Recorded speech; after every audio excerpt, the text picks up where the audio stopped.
Hello, everyone, and thanks for joining me.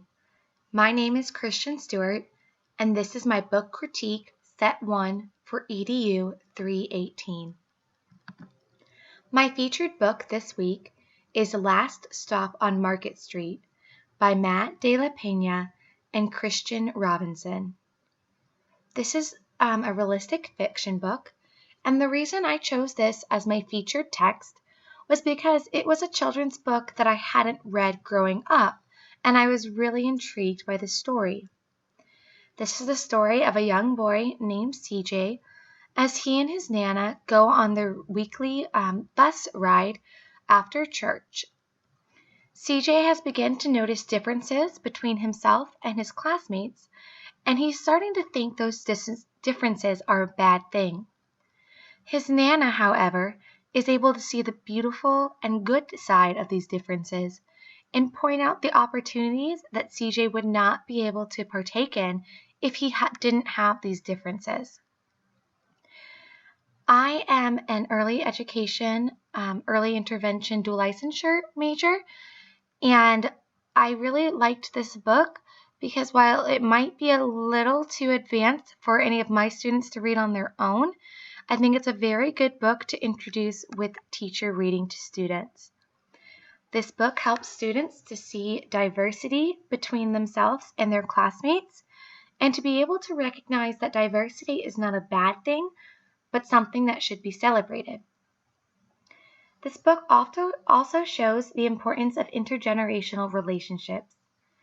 The entire book is centered around CJ and his Nana, who is his grandmother, and it could really help students whose parents do not have a traditional caregiver role in their homes to feel a story that they can relate to.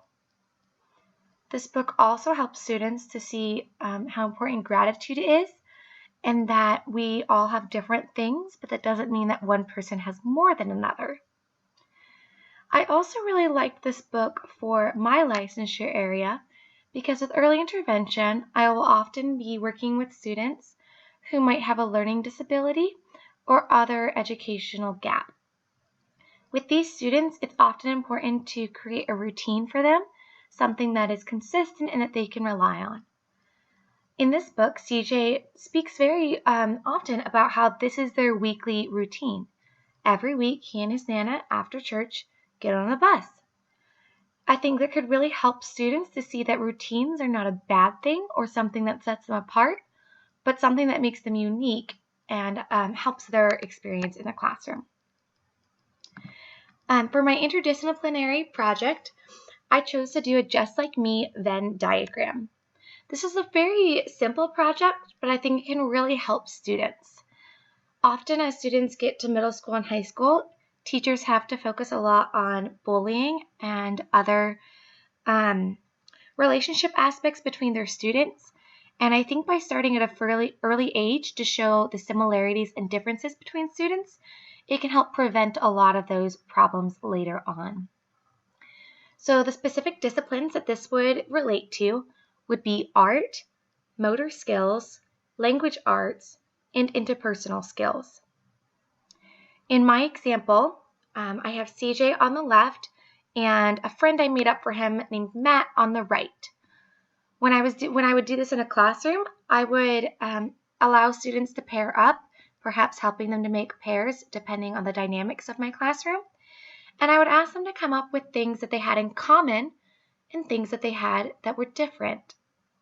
On my Venn diagram, you see on the left that CJ has a guy who plays guitar for him, but on the right, Matt has an iPod. On the left, CJ has a bus that he gets to take places. On the right, Matt has a car. And in the center, you see that they go to the same school and their favorite food is hot dogs. This could really help students to be able to see that while we all have differences, we also have things in common. It would help cultivate respect and equality within the classroom. Depending on the age level of students, I would either have the students cut pictures out from magazines that I provided and paste them into the circles I provided, or I could have them draw pictures, which would develop their artistic skills, or even they could create lists that would help their language skills, and then develop those into sentences, which would encourage their language arts. The other books I chose for set 1 were A Sick Day for Amos McGee by Philip Christensen and Eric Stead.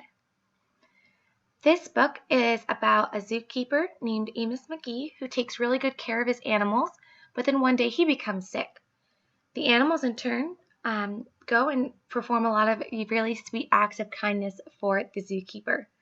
This could help develop empathy between the students and help them become more aware of others' needs. This is a picture storybook that would work really well with my age group. The next book I chose was Finding Winnie, The True Story of the World's Most Famous Bear by Lindsay Mattick and Sophie Blackall. This book is an informational and realistic fiction book. I chose those two genres to describe it because while Winnie the Pooh is a fictional story, this tells the true story of the bear that inspired those stories, which makes it both informational and realistic fiction. The next book I chose was The Adventures of Beagle, the Imaginary Friend. I really liked this book. It has incredible illustrations that are very vibrant in color, and Beagle, the Imaginary Friend, is always done in a stark white, which creates a contrast that would really help young students to pay attention. It's the story of an imaginary friend who really longs to have a child to be his friend, and his adventure to go find a young girl who eventually loves him.